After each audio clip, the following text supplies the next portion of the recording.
नमस्कार बच्चों, मैं लक्ष्मी नारायण, प्रवक्ता कंप्यूटर राजकीय पॉलिटेक्निक महाविद्यालय बारा।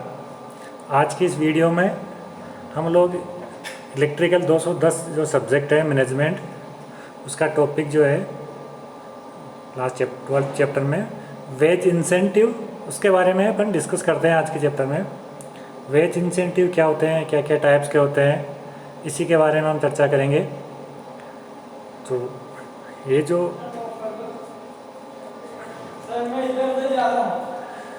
वेज इंसेंटिव होता क्या है, पहले हम ये चर्चा करते हैं। तो wage incentives refers to the performance linked compensation paid to improve the motivation and productivity. तो वेज इंसेंटिव क्या हुआ, किससे रेफर्स है, यानी जो परफॉर्मेंस है उस परफॉर्मेंस से लिंक्ड है ये कि जो अपन कंपनसेशन देते हैं to improve the motivation and productivity. जो प्रोडक्टिविटी को अपनो इंक्रीज करना है या परफॉर्मेंस को इंक्रीज करने के लिए जो अपन कंपनसेशन किसी एम्प्लॉय को देते हैं, दैट्स कॉल्ड वेज इंसेंटिव। तो है क्या है, it is a monetary inducements offered to employ to make them perform beyond the acceptance standards. ये है क्या कि जो मान लो कोई एम्प्लॉय है तो एक उसकी जो परफॉर्मेंस स्टैंडर्ड है, उस स्टैंडर्ड से अगर आप उसको और बियॉन्ड लेके जाना है, उससे और अच्छा परफॉर्म करवाने के लिए आपको उसको मोटिवेट करना है, ठीक है। तो उसको मोटिवेट करने के लिए जो अपन एक्स्ट्रा उसको फाइनेंशियल बेनिफिट देते हैं या एक्स्ट्रा फाइनेंशियल मोटिवेशन जो उसको देते हैं, that's called wage incentives. According to the national commission of labour, जो नेशनल कमीशन ऑफ लेबर के according wage incentive are extra financial motivations. तो वेज इंसेंटिव क्या है, किसी एम्प्लॉय को एक्स्ट्रा फाइनेंशियल जो मोटिवेशंस है उसी को अपन वेज इंसेंटिव कहते हैं। They are designed to stimulate human effort by rewarding to the person over and above the time rated remunerations. ये है क्या कि जो इसे इस तरह से डिज़ाइन किए जाते हैं कि जो ह्यूमन का जो एफर्ट है, एम्प्लॉय का एफर्ट है, उसको जो टाइम से और बियॉन्ड लेके जाना, उसको और अच्छा परफॉर्म करना है। जैसे मान लो आपको मान लो इंक्रीमेंट है, तो इंक्रीमेंट आपको साल में एक बार आपको मिलना था, ठीक है। तो आपने को क्या किया, उस आपकी परफॉर्मेंस मान लो एम्प्लॉय की अच्छी रही तो अपन उसको 6 महीने में इंक्रीमेंट दे दिया, या तो उसको एक साल में जो इंक्रीमेंट मिलना था उस एक साल में आपको एक इंक्रीमेंट मिलना था, अगर उसको आपने 2 इंक्रीमेंट दे दिए। तो ये क्या है, एक टाइम लिमिटेड टाइम के बियॉन्ड अगर उसकी परफॉर्मेंस अगर आपको इम्प्रूव करनी है तो उसकी परफॉर्मेंस इम्प्रूव करने के लिए जो फाइनेंशियल मोटिवेशन या फाइनेंशियल उसको बेनिफिट्स जो देते हैं, दैट्स कॉल्ड वेज इंसेंटिव। क्यों, क्योंकि देते क्यों हैं, क्योंकि इससे क्या जो एम्प्लॉय है उसकी परफॉर्मेंस बढ़ेगी। परफॉर्मेंस बढ़ने से आपने जो प्रेजेंट टारगेट या जो भी टारगेटेड रिजल्ट्स हैं वो इम्प्रूव होंगे, या रिजल्ट आपको अगर उसको आपने पहले अनाउंस कर रखा है कि जो आदमी इसका टारगेट 90% टारगेट अचीव करेगा उसको 2 मिनट बेनिफिट मिलेंगे या उसको इंक्रीमेंट एक्स्ट्रा मिलेगा, या जिसने अच्छा परफॉर्म किया तो आपने उसको इंसेंटिव बढ़ाया, उसको फाइनेंशियल बेनिफिट दिया, तो जो अदर एम्प्लॉय है वो उससे मोटिवेट होंगे और जो नेक्स्ट ईयर जो उसकी परफॉर्मेंस है या नेक्स्ट जो प्रोजेक्ट में उसकी परफॉर्मेंस और इंक्रीज हो जाएगी। इससे ये इसको कहते हैं वेज इंसेंटिव। नेक्स्ट में इसी के जो डेफिनेशन दे रखी है, स्कोड ने इसको किस तरह से डिफाइन किया है, Scott define it as any formal and announced program. Scott define it as any formal and announced program under which the income of an individual, a small group, a plant worker, workforce or all the employee of the firm are partially or wholly related to some measure of productivity outputs. इसको define करता है, इसको इस तरह से define किया है कि एनी फॉर्मल और अनाउंस प्रोग्राम है कि जैसे मान लो कोई बिल्कुल फॉर्मल है कि इस साल की में जो जिसका भी मान लो परफॉर्मेंस 90% से अबव है, या जिसका सेल्स है या मान लो जिसका प्रोजेक्ट का जो परफॉर्मेंस है बहुत अच्छी परफॉर्मेंस रहती है, उस प्रोजेक्ट टीम को या मान लो उस प्रोजेक्ट ग्रुप को या उस प्लांट को, मान लो जैसे किसी कंपनी के मान लो 4 प्लांट है, तो जिस प्लांट में बहुत अच्छी परफॉर्मेंस रही, जिसका आउटपुट बहुत अच्छा रहा है, ठीक है, तो उसको आपने कि उस पूरी टीम को मिलेगा या उस पर्टिकुलर टीम के कुछ एम्प्लॉय को वहाँ उसका बेनिफिट मिलेगा, उसकी परफॉर्मेंस का फाइनेंशियल बेनिफिट मिलेगा, ठीक है। तो उसको बोलते हैं वेज इंसेंटिव। ये इसको डिफाइन करता है इसको है। ह्यूमन एंड निकर्सन इसको डिफाइन इस तरह करते हैं, it is a simple terms. Human और निकर्सन ने इसको सिंपल टर्म्स में डिफाइन किया है, all the plans that provide extra pay for extra performance in addition to regular wages for a job. Human और निकर्सन इसको किस तरह से डिफाइन किया है, वो कहते हैं कि वो सभी प्लान्स जो किसी एम्प्लॉय की परफॉर्मेंस की बिहाफ पे उसके रेगुलर पे से उसको एक्स्ट्रा मिल रहा है, वो कहलाता है वेज इंसेंटिव। जैसे मान लो कोई जॉब कर रहा है, तो जॉब करने के साथ में जो उसको रेगुलर सैलरी मिलनी चाहिए थी, उस रेगुलर सैलरी के बियॉन्ड में एक्स्ट्रा उसको जो फाइनेंशियल बेनिफिट मिल रहा है या एक्स्ट्रा फाइनेंशियल पे जो मिल रहा है, उसको बोलते हैं वेज इंसेंटिव। समझ में आ गया होगा। नेक्स्ट में कि वेज इंसेंटिव कितने टाइप्स का होता है, क्या क्या टाइप्स है इसमें, ठीक है। तो वेज इंसेंटिव बेसिकली अपन उसको थ्री टाइप्स में उसको डिवाइड करते हैं। There are 3 types of incentive, कि इंसेंटिव 3 टाइप में हो सकता है कि किस तीन प्रकार में उसको दे सकते हैं इंसेंटिव। जैसे कि बोनस, कि अगर मान लो किसकी परफॉर्मेंस अच्छी होती है तो आपने उसको बोनस दे दिया। इसके अलावा प्रॉफिट शेयरिंग, जो मान लो किसी प्लांट या किसी टीम ने या किसी प्रोजेक्ट ने बहुत अच्छा परफॉर्म किया, उसका प्रॉफिट बहुत अच्छा आ रहा है, तो उसको उसकी प्रॉफिट का शेयरिंग मिल जाए उसको। आपने उसको प्रॉफिट, जितना प्रॉफिट हुआ उसको उसका कुछ हिस्सा उसको आपने दे दिया। या स्टॉक ऑप्शंस, स्टॉक में जैसे मान लो आपको उसका शेयर है, कंपनी के शेयर है, कि 1% शेयर आपने उसको, जो कंपनी है उसको एम्प्लॉय को दिया, ठीक है। तो ये 3 टाइप्स के होते हैं वेज इंसेंटिव, जिसमें अपन 1 बाई 1 उसको डिस्कस करेंगे। तो incentive drive in attracting the best employ, क्योंकि जो वेज इंसेंटिव देने से क्या हुआ, जो बेस्ट एम्प्लॉय जो अच्छा परफॉर्म कर रहा है वो एम्प्लॉय हमेशा ही अट्रैक्ट होगा, वो उसमें मोटिवेट होगा। क्योंकि फाइनेंशियल बेनिफिट जो है हर आदमी को अट्रैक्ट करता है। तो इसमें जो सबसे पहले जैसे बोनस, ठीक है, बहुत हम लोग बता दिया कि एक्स्ट्रा उसको फाइनेंशियल जाए बोनस। जैसे गवर्नमेंट होती है वो लो एम्प्लॉय, जो लो इनकम वाले को जैसे दीपावली बोनस देती है, इस तरह प्राइवेट में क्या होता है, जिसकी परफॉर्मेंस के हिसाब से आपको बोनस मिलता है। जिसने जितना ज़्यादा अच्छा परफॉर्म किया उसको उतना ही अच्छा ज़्यादा बोनस मिला।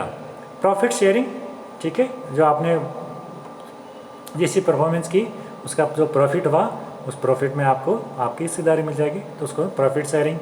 एंड स्टॉक ऑप्शंस, स्टॉक में जो भी आपको शेयर होल्डर, जैसे शेयर बनते हैं कंपनी के शेयर, आप में आपकी भी हिस्सेदारी बना देगी, तो उसको बोलते हैं शेयर होल्डर, ठीक है। तो अपन सबसे पहले 1 बाई 1 को डिस्कस करता है। तो सबसे पहला है बोनस। बोनस क्या होता है, ठीक है। तो बोनस क्या है, bonus are individuals are rewarded based on attainment of performance based goals, individual team or a company. तो बोनस क्या है, individual are rewarded based on the attainment of performance based goals, कि जिसने अच्छी जो परफॉर्मेंस जिसकी जितनी रही उसको उतना बोनस मिल गया। जैसे मान लो किसी की 90% परफॉर्मेंस रही, 90% उसने टारगेट अचीव किया, तो उसको उसका 90% मान लो उसमें से हिसाब से उसको बोनस मिल गया। जिसने मान लो किसकी परफॉर्मेंस 60% रही या 70% रही, तो 70% के हिसाब से उसको बोनस दे दिया गया, ठीक है। तो बोनस भी क्या है, एक तरह से मनी है, कुछ अमाउंट है जो उसको आपको उसकी सैलरी के अकॉर्डिंग आप उसको सैलरी के एक्स्ट्रा उसको अलाउ आप उसको दे रहे हो, एडिशनल में दे रहे हैं। तो goals must be realistic and closely to the business or provide involve. इसमें क्या होगा, जो आपने पहले गोल सेट कर दिया, जैसे मान लो कोई सेल्स पर्सन है, किसी कंपनी का सेल्स पर्सन है, तो आप उसकी सेल बढ़ानी है। जैसे मान लो अगर आपने उसकी सेल मान लो 20% बढ़ा दी है, तो 20% बढ़ाने पे आपको इतना बोनस मिलेगा, ठीक है। अब ये गोल जो है वो थोड़ा रियलिस्टिक होना चाहिए। ऐसा नहीं कि अगर आपने उसकी सेल जस्ट बिल्कुल डबल कर दी तो वो आपको बोनस मिलेगा, क्योंकि ये चीज़ हमेशा थोड़ी रियलिस्टिक होगी, तभी उसमें एम्प्लॉय का प्रयास सामने दिखेगा और उसकी परफॉर्मेंस इंक्रीज होगी। क्योंकि अनरियलिस्टिक जो गोल होती है उसको इतना आसानी से एम्प्लॉय की परफॉर्मेंस वगैरह या एम्प्लॉय का जो है वो भी चीज़ को नहीं माननी चाहिए, कंसिडर नहीं करेगा कि यार ये चीज़ तो मिलने से रही, ये तो इम्पॉसिबल है, इसको मिलने से रहा, तो क्या फालतू ही इतनी मेहनत करने से क्या मतलब है, ठीक है। तो जो गोल है वो आपको रियलिस्टिक होनी चाहिए। Payout potential should be large enough to be significant to the individual. इसके अलावा जो आप जो उसको बोनस का अनाउंसमेंट करोगे तो वो भी थोड़ा लार्ज मात्रा में, इनफ मात्रा में होना चाहिए, ताकि लोगों को उसको इंडिविजुअल को सिग्निफिकेंस हो, उसका मोटिवेशन मिले। मान लो 10 आदमियों का ग्रुप था, आपने उसका बोनस दिया कि सबको 1000 रुपये बोनस मिल जाएंगे, तो दैट्स मीन अमाउंट जो है वो सफिशिएंट मात्रा में होनी चाहिए ताकि वो जो भी एम्प्लॉई है उसको वो अट्रैक्ट करे, और अट्रैक्ट करने के साथ साथ में उसको मोटिवेट करे कि वो अपनी परफॉर्मेंस को इंक्रीज कर सके। Bonus can be set up directly drives and support the company needs. Bonus को अपन डायरेक्टली अपन सेट कर सकते हैं या फिर कंपनी की नीड के अकॉर्डिंग भी उसको अपन सेट कर सकते हैं। फॉर एग्जांपल जैसे प्रॉफिटेबिलिटी, कि अगर कंपनी को इतना प्रॉफिट हुआ तो इतना आपको बोनस मिलेगा, या फिर एनुअल रिजल्ट कि कंपनी ने इतना अच्छा जो परफॉर्म किया उसका एनुअल रिजल्ट क्या रहा, उसके हिसाब से फिर आपको इतना आपको बोनस मिल गया। And successful completion of the projects, जैसे मान लो आपने कोई प्रोजेक्ट दे रखा था, अगर आपका ये प्रोजेक्ट कंप्लीट हो गया तो उस प्रोजेक्ट कंप्लीट होने के बाद से आपको ये इतना बोनस मिलेगा, इतना परसेंट प्रोजेक्ट आपका कंप्लीट हुआ तो आपको इतना परसेंट बोनस मिलेगा। तो वो अपन सेट कर सकते हैं या तो डायरेक्टली या फिर कंपनी के, जैसे मान लो किसी इंडिविजुअल टीम को आपने टारगेट दे दिया कि इंडिविजुअल टीम है या आपको इतना परसेंट परफॉर्म करना है, इतना सेल बढ़ानी है, इतना आपको टारगेट अचीव करना है तो आपको इतना बोनस मिलेगा। इंडिविजुअल टीम को आपने टारगेट दे दिया, या फिर जो कंपनी की टारगेट है, जैसे मान लो कंपनी की ग्रोथ इतनी परसेंट बढ़ गई, इतनी कंपनी ग्रो होगी तो फिर आपको इतना बोनस मिलेगा। ठीक है, तो ये इस पर डिपेंड करता है कि आप किस तरह से इसमें सेट करते हो, डायरेक्टली करते हो या कंपनी की सपोर्टिव नीड्स के हिसाब से करते हो, या रिजल्ट सक्सेसफुल के हिसाब से कि आपका रिजल्ट आ गया, या सिग्निफिकेंट प्रोजेक्ट माइलस्टोन कि आपके प्रोजेक्ट ने बिल्कुल शानदार अचीवमेंट, एक्स्ट्रा अचीवमेंट किया है, एक माइलस्टोन सेट किया है। ठीक है, उसके हिसाब से आपने बोनस दिया है, तो ये आपको पहले सेट करना पड़ेगा। तो बोनस भी क्या है, इसमें सबसे पहला जो इंसेंटिव है बोनस, वो तो बोनस में क्या है कि आपने देखा कि आपकी सेल इतना बढ़ गई तो सेल में बढ़ देंगे। इसके अलावा ये जो है ना बोनस है ये हमेशा रियलिस्टिक होना चाहिए। आपका जो गोल दो, जैसे मान लो किसी टीम को गोल दिया आपने, ठीक है, उसको आपने टारगेट दिया कि आपको ये टारगेट अचीव करना, तो आपका टारगेट भी बिल्कुल तो रियलिस्टिक होना चाहिए, और जो रियल जो अचीव करने लायक होना चाहिए उसको आप अचीव कर सकते हैं, अच्छा परफॉर्म करेगा तो अचीव कर सकता है, जिससे क्या कि एम्प्लॉय में हमेशा मोटिवेशन होना चाहिए। इसके अलावा बोनस जो है वो उसमें बोनस में क्या होना चाहिए, एक लार्ज मात्रा में होनी चाहिए, ऐसा नहीं कि बिल्कुल नेग्लिजिबल बोनस नहीं होना चाहिए, उसकी सफिशिएंट मात्रा में होना चाहिए ताकि इसमें एम्प्लॉय वगैरह उस चीज़ से मोटिवेट होते रहे। और बोनस को अपन सेट कर सकते हैं, इसके टारगेट सेट कर सकते हैं कि आप किसी इंडिविजुअल टीम के हिसाब से टारगेट सेट कर दिया, या फिर कंपनी की जो प्रॉफिट है उसके हिसाब से आपने कहा, कंपनी के जो गोल्स हैं या नीड्स है उसके हिसाब से आपने सेट कर दिया, या किसी प्रोजेक्ट की कंप्लीशन में या उसके कंपनी के प्रॉफिट में या एनुअल रिजल्ट। ठीक है, या फिर प्रोजेक्ट का आपने कोई अलग से शानदार माइलस्टोन सेट की कंपनी में बहुत प्रोजेक्ट बहुत शानदार रहा है, उस हिसाब से आपने इसको प्रोजेक्ट बोनस को सेट कर दिया। तो सबसे पहला जो आपका इंसेंटिव था, वेज इंसेंटिव था, दैट्स कॉल्ड बोनस।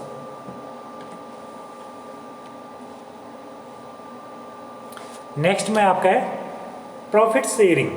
तो प्रॉफिट शेयरिंग के मतलब क्या है, the payment is tied to the company profit, कि अगर आपकी कंपनी बहुत अच्छा परफॉर्म कर रही है, उसका प्रॉफिट बहुत बढ़ता रहा है, तो कंपनी का प्रॉफिट बढ़ेगा तो एम्प्लॉय को उस प्रॉफिट में से ही हिस्सा मिलता जाएगा।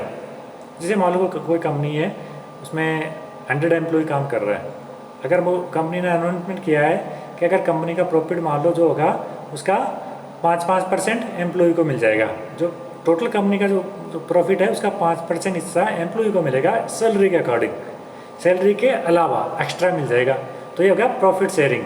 5% भी हो सकता है, वो 10% भी हो सकता है।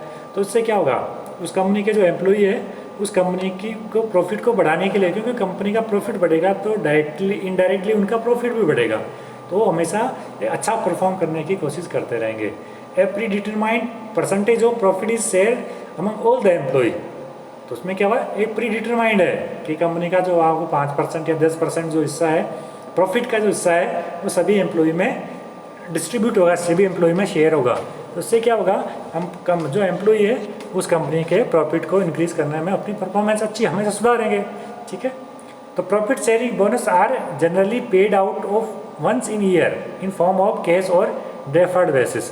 अब इसमें जो है प्रॉफिट शेयरिंग जो है वो जनरली साल में एक बार दिया जाता है, जैसे कि इस साल पूरी कंपनी का आपने निकाला, प्रॉफिट निकाला है कंपनी का पूरा, ये प्रॉफिट हो गया।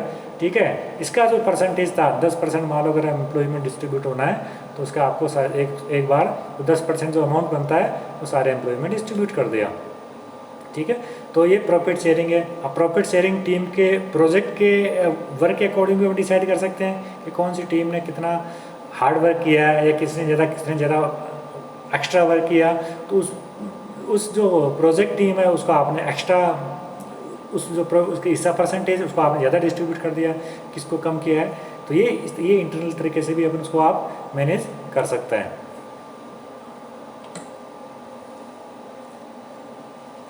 नेक्स्ट में जो है स्टॉक ऑप्शंस, जो थर्ड टाइप का वेज इंसेंटिव है वो है स्टॉक ऑप्शंस। तो an individual receive the options two by company share for a set price during the specific time frame. इसमें क्या हुआ कि आप इंडिविजुअल को आपने बता दिया कि आपको जो ये कंपनी का ये शेयर है ये आपको इस रेट में मिलेगा। जैसे मान लो बाज़ार में उसकी कीमत अगर 1000 रुपये है तो वो एम्प्लॉय को उसकी आपको 100 रुपये में मिल जाएंगे। 100 रुपीज़ में उसकी रेट आपने फिक्स कर दिया है, सेट प्राइस एम्प्लॉय के लिए 100 रुपीज़ है। अगर अब एक उससे कंपनी के एम्प्लॉय के पास अगर शेयर है तो कंपनी हमेशा जो एम्प्लॉय है हमेशा उस कंपनी की ग्रो करने के लिए हमेशा अच्छा परफॉर्म करेंगे, क्योंकि अगर कंपनी के शेयर बढ़ेंगे, शेयर की कीमत बढ़ेगी तो एम्प्लॉय की शेयर की कीमत भी ऑटोमेटिकली बढ़ेगी, क्योंकि उसके पास उसकी कंपनी का शेयर है। Option can be exercise by individual at any time during the agreed upon term and subject to any vesting schedules. जो ऑप्शंस है वो आप उसको कभी भी एक्सरसाइज कर सकते हैं, किसी इंडिविजुअल से किसी टाइम ड्यूरेशन में पूछ सकते हैं, या उसके एग्रीमेंट के हिसाब से कि आपको इतने टाइम बाद लेना है या इसे चीज़ लेना है। तो ये अपन नेगोशिएट करके आप उसको नेगोशिएट क्या बोले उसको एक तरह से बात करके, ठीक है, इंडिविजुअल से किसी भी टाइम अपन उसको बता सकते हैं। Stock options are often part of management executives. Stock options में क्या होता है, मैनेजमेंट एग्जीक्यूटिव का एक पार्ट है। Compensation by may be offered to key employee in lieu of higher salary, especially where the business is not yet profit or cash flow is constraints। तो ये जो स्टॉक ऑप्शंस है वो आपने किसी बड़े एम्प्लॉय के लिए ऑफर कर दिया कि जिनकी सैलरी वगैरह ज़्यादा है, मान लो कुछ भी है, तो उसमें क्या होगा, अगर कंपनी का मान लो प्रॉफिट वगैरह कम बन रहा है या कैश फ्लो अगर कॉन्स्टेंट चल रहा है तो उसका ज़्यादा इफेक्ट नहीं पड़ेगा। तो मोस्टली जैसे हायर सैलरी पर्सन जो है उनको ऑफर करते हैं, ठीक है, शेयर, क्योंकि जो जैसे मान लो अपन लोअर सैलरी वाले को पैसा किस में चाहिए, केस में चाहिए होता है, तो वो मोस्टली इस ऑप्शन को नहीं ऑफर करेगा। क्यों? क्योंकि अगर उसको तो केस में चाहिए शेयर, तो आपको पैसा केस में जब मिलेगा आप उसको शेयर को बेचोगे। तो ये जो हमेशा जो शेयर ऑप्शंस वगैरह है ये हायर सैलरी पर्सनस के लिए को मोस्टली ऑफर किया जाता है, ताकि कि उनमें क्योंकि कंपनी का प्रॉफिट है जो लॉन्ग टर्म प्रॉफिट को जिसको जो देखते हैं उनके लिए। If the business does well and company stock rise, the holder of the option share is financial benefit। अगर मान लो कंपनी अच्छा परफॉर्म कर रही है, अच्छा ग्रो कर रही है, उसके शेयर की कीमत भी बढ़ रही है, तो वो क्या कर रहे हैं, उनको फाइनेंशियल बेनिफिट होगा, वो अपना ऑप्शन शेयर से उसको फाइनेंशियल बेनिफिट होगा। और in general if company permits a long period from the date of issue the last date of exercising options, it will encourage the employee to stay with company and be fully committed to its success। कहने का मतलब क्या हुआ कि अगर आपने जैसे higher employ को दे दिया कि आपको ये शेयर दे दिया और इतने टाइम भी आपको शेयर रखना ही है, ठीक है, तो वो अगर कॉन्स्टेंटली चल रहा है तो उसमें ज़्यादा बेनिफिट नहीं मिलेगा, मगर लॉन्ग टर्म के लिए बेनिफिट रहता है इसमें। और मगर अगर आपने जैसे लोअर लेवल पे थोड़ा देना है मान लो, तो आपको उसको पहले इसमें कमिटमेंट कर लिया है कि आपको इतने टाइम ड्यूरेशन के लिए तो रखना ही है, उस टाइम ड्यूरेशन के बाद उसको आप सेल कर सकते हो, ठीक है। तो इससे क्या है कि क्योंकि अगर आगे मान आपने लोअर लेवल के कर्मचारियों को अगर शेयर में हिस्सा दे दिया तो वो क्या करेंगे, वो उनको क्योंकि उनको पैसा केस फ्लो ज़्यादा चाहिए, केस में चाहिए, तो क्या करेंगे फटाफट उसको शेयर अपने शेयर वगैरह को बेच देंगे, ठीक है। तो मोस्टली शेयर ऑप्शन वगैरह हायर जो सैलरी पर्सनस हैं जैसे मैनेजर है, सीनियर मैनेजर, एग्जीक्यूटिव वगैरह, इनके लिए ही ज़्यादा ऑफर होता है।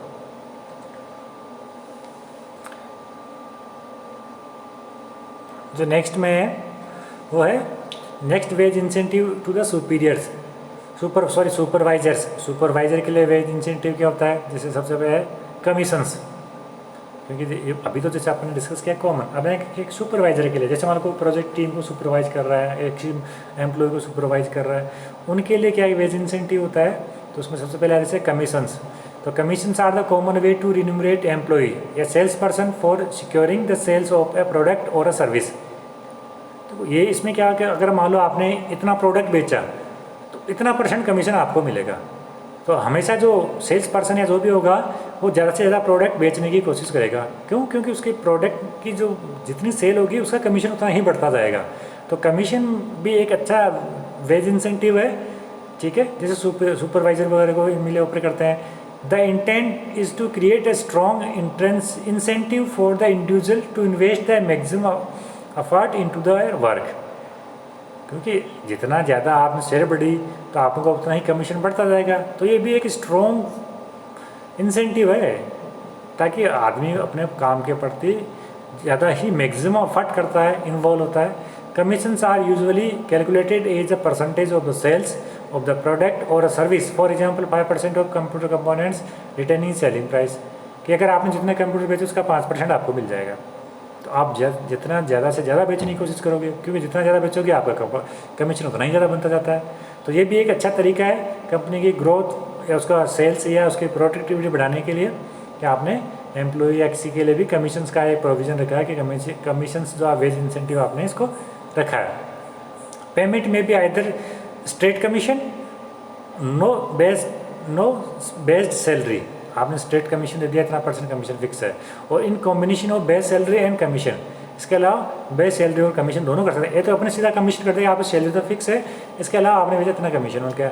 दूसरा combination of base salary and commission, क्या आपकी सैलरी भी बढ़ जाएगी इसमें या ये कमीशन भी है इतना हो जाएगा, ठीक है। तो दोनों अलग अलग कर सकते हैं, सीधा कमीशन कर दे या फिर आपको सैलरी प्लस कमीशन कर दे इसमें। In general, the combination structure is based on reaching a specific target or quotas that have been previously agreed upon the management and the employee. अगर एम्प्लॉय इसमें एग्री कर रहा है कि आप उसमें सैलरी के साथ में आपको सैलरी भी ये होगा, इसके साथ आपको ये कमीशन मिलेगा, ठीक है, और एक स्टेट कमीशन के आपको इतना ये कमीशन मिले, चीज़ किया आपने इतना आपको कमीशन मिल गया। तो मोस्टली जो कॉम्बिनेशन वाली बेस्ड सैलरी एंड कमीशन वाले में क्या हुआ, मैनेजमेंट और जो एम्प्लॉई है दोनों बैठ के आपस में नेगोशिएट करके बात करके दोनों पे एग्री होने के बाद इसको नॉर्मली अप्लाई करते हैं। This target codes are typically tied to base salary revenue, ठीक है। तो ये सारे को आप कमीशन वगैरह की आपको तनख्वाह भी बनेगी जब आपको इतना कमीशन बन जाएगा या आपने इतनी सैलरी कर दी, इतना सेल्स कर दी, उसी हिसाब से। तो ये टिपिकली दोनों आपस में एक दूसरे टाइड रहते हैं। दीज सेल्स और some other value based metrics, या इनमें दूसरा भी कोई फॉर्मूला लगा सकते हैं, कोई वैल्यू मैट्रिक्स लगा सकते हैं कि आपको ये चीज़ इसमें इस तरह से करो कि इतना बेचोगे तो आप ये इंक्रीमेंट इतना बढ़ेगा, इसके अलावा आपको कमीशन इतना मिलेगा हर एक चीज़ का। जैसे रिटेलर होते हैं, आपने अलग अलग फ्रेंचाइजीज होते हैं, उनका कमीशन बेस होता है कि आपको इतना कमीशन मिल जाएगा। आपने इतने गाड़ियाँ बेची तो आपको इतना कमीशन हो गया, या आपने ये चीज़ प्रोडक्ट इतना सेल किया तो उसका एक इतना कमीशन था वो आपको मिल गया, ठीक है। तो इस तरह के डिफरेंट कमीशन मेथड भी आप उसको यूज़ में ले सकते हो।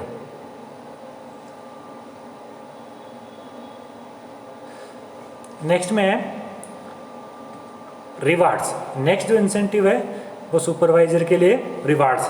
अपने पहले पढ़े इंसेंटिव, कॉमन इंसेंटिव जिसमें 3 था, बोनस था, ठीक है, प्रॉफिट शेयरिंग थी और स्टॉक ऑप्शंस था। अब नेक्स्ट में अपन देख रहे हैं वेज इंसेंटिव टू सुपरवाइजर के लिए वेज इंसेंटिव क्या है, इसमें अपने सबसे पहले पढ़ा कमीशन कि कमीशन उसको आपने कमीशन दे रहे हैं, ठीक है। नेक्स्ट जो उसका है सुपरवाइजर के लिए वो है, नेक्स्ट क्या है, रिवार्ड्स, उसको आपने पुरस्कार दे दिया। देखो कई बार क्या होता है मोटिवेशन के लिए फाइनेंशियल, किसी को फाइनेंशियल मोटिवेशन चाहिए, किसी को फाइनेंशियल मोटिवेशन चाहिए, पब्लिसिटी चाहिए, या उसको प्रशंसा चाहिए, मतलब किसी भी तरह की रिवार्ड्स चाहिए। तो ये भी एक ऑप्शन है वेज, उसको भी आप इंसेंटिव के तौर पे दे सकते हैं rewards. When employ perform better than expected, मगर कोई मान लो एम्प्लॉय जितना एक्सपेक्टेड था उससे बहुत अच्छा परफॉर्म कर रहा है, बेटर परफॉर्म कर रहा है, for any number of reasons, तो अगर कोई बगैर किसी रीजन के, but without a pre condition agreement, supervisor may give them extra compensation after the fact, these payment are called rewards. या आपने बिल्कुल पहले से फिक्स नहीं था कि आपको पुरस्कार मिलेगा, अभी तक पहले क्या किया अपन ने, पहले सब में फिक्स था कि आपको ये किया, ये किया, प्री डिटरमाइंड था। रिवार्ड्स हमेशा प्री डिटरमाइंड नहीं रहता, अगर आप कोई अच्छा परफॉर्म कर रहा है तो आपने उसको इंसिडेंटली कि चलो अच्छा परफॉर्म किया तो आपने उसको कंपनसेशन दे दिया, फैक्ट में दे दिया, या आपने उसको पैसा में भी दे दिया, या फिर आपने उसको प्रमोशन भी दे दिया, या उसको प्रशस्ति पत्र दे दिया। किस तरह के रिवार्ड्स आप उसको देते हैं, तो ये भी एक, मगर इसमें पहले डिटरमाइंड नहीं होता, पहले से फिक्स नहीं होता कि आपको इसमें रहेगा, वो उसकी परफॉर्मेंस को देखकर उसी टाइम डायनेमिकली बाद में उसको डिसाइड कर सकते हैं। The area of rewards can be manifold and there are numerous books on the potential mistakes when try to reward people. For example, if a supervisor rewards his individual for a job well is done, often other people feel slightly because they are expended as much effort or provide more benefit to organization than personal being rewarded. इसमें क्या, देखो इसमें सबसे बड़ा drawbacks क्या होता है कि इसमें प्री डिफाइंड नहीं होता। प्री डिफाइंड नहीं तो मान लो 10 एम्प्लॉय ने बहुत अच्छा परफॉर्म किया, आपने किसी एक को उसमें से रिवार्ड दे दिया, तो उसके जो 9 एम्प्लॉय बाकी जो रिमेनिंग जो एम्प्लॉय है उनमें एक हीन भावना आती है, वो इस चीज़ को नेगेटिव में उनमें नेगेटिव इम्पैक्ट जाता है कि हमने भी बराबर काम किया था मगर हमें तो उसका अवार्ड मिला नहीं है, तो आपने उसका उसको एक को अवार्ड दिया है, तो ये उसका नेगेटिव पॉइंट रहता है। ठीक है, मगर इसमें भी एक अच्छा ऑप्शन होता है कि आप किसी भी आदमी की परफॉर्मेंस बढ़ाने के लिए कि जो आपने पहले कि जो अच्छा परफॉर्म किया उसको अवार्ड मिला। नेक्स्ट में रीइंफोर्समेंट। ठीक है, रीइंफोर्समेंट में क्या है, लाइक रिवार्ड ही है। Reinforcement is the some time that is usually applied for actions have been taken, कि जो आपने जो क्या एक्शंस लिया इसमें, ये बिल्कुल रीइंफोर्समेंट भी क्या है उसी की तरह, बट इसमें क्या आपने एक्शन लिया। जैसे reinforcement is more general than rewards, ये रिवार्ड से ज़्यादा जनरल में होता है। It seeks to make peoples feels appreciated and thanks to the things they have been doing. इसमें क्या हुआ, इसमें आपने इसको अप्रिशिएट किया या उसको थैंक्स किया कि आप जो काम उसने परफॉर्म किया आपने उस काम को अप्रिशिएट किया, उसको थैंक किया, तो ये भी एक इंसेंटिव ही है। Usually reinforcement take the form of verbal or written praise as oppose to tangible gift or date compensation. Reinforcement take hundreds of different forms and can be simple thank you or as complex a group wide celebrations. तो reinforcement में क्या होता है कि आप जैसे आपने कोई अच्छा काम किया, आपने उसको पुरस्कार कर दिया, उसकी प्रशंसा कर दी, उसको थैंक यू बोल दिया, या उसको ग्रुप में जाके आपने उसको सेलिब्रेट किया कि इसने बहुत अच्छा परफॉर्म किया है, उसके सम्मान में आपने एक फंक्शन ऑर्गेनाइज कर दिया, सेलिब्रेशन कर दिया, तो उससे क्या वो आदमी अपने आप को बहुत अच्छा प्राउड फील करेगा और वही उसी प्राउड फील में वो आदमी इसकी परफॉर्मेंस अच्छी बढ़ जाएगी। जो भी एक दूसरा तरीका है, जैसे वर्बल कमेंट लिया या उसको रिटर्न में आपने एक प्रशस्ति पत्र दे दिया, देखा होगा। ठीक है, जैसे आप देखा आपने नोबेल प्राइज़ से लेकर छोटे मोटे हर प्राइज़ तक, ये किस लिए है, रीइंफोर्समेंट भी होता है। ठीक है, जहाँ आपको एक अच्छा प्रशंसा पत्र मिला या आपने एक अच्छा काम किया जिससे भी आपको मोटिवेशन मिलता है। ठीक है, तो ये जो आप अभी तक आपने देखा, ठीक है, वेज इंसेंटिव। तो वेज इंसेंटिव क्या होता है कि जो भी आदमी, जो भी एम्प्लॉई है जो अपनी सैलरी के अलावा एक्स्ट्रा उसको जो फाइनेंशियल अपने बेनिफिट देते हैं वो उसका वेज इंसेंटिव कहलाता है। ठीक है, और वेज इंसेंटिव बेसिकली 3 टाइप के होते हैं। जैसे अपने बोनस में बोनस होता है, जैसे पहला टाइम में बोनस है, या उसको प्रॉफिट शेयरिंग भी कर दिया आपने, या फिर उसका स्टॉक से ऑप्शन से होता है आपने। तो 3 टाइप अपने डिस्कस की। इसके 3 टाइप के बाद में अपने वेज इंसेंटिव सुपरवाइजर के लिए क्या हो सकता है, तो सुपरवाइजर के लिए आपने देखा कमीशन हो सकता है, आपने कमीशन दे दिया उसको, कमीशन के अलावा ठीक है रिवार्ड्स हो सकता है, रिवार्ड में दे दिया, इसके अलावा रीइंफोर्समेंट हो सकता है। तो ये डिफरेंट टाइप के जो उसमें कंपनसेशन है या उसको वेज इंसेंटिव बोलते हैं। ठीक है, तो ये चैप्टर में इतना सब कुछ इतना ही है। अगर आपको उसमें कुछ डाउट हो, ठीक है, तो पूछ सकते हैं। Thank you.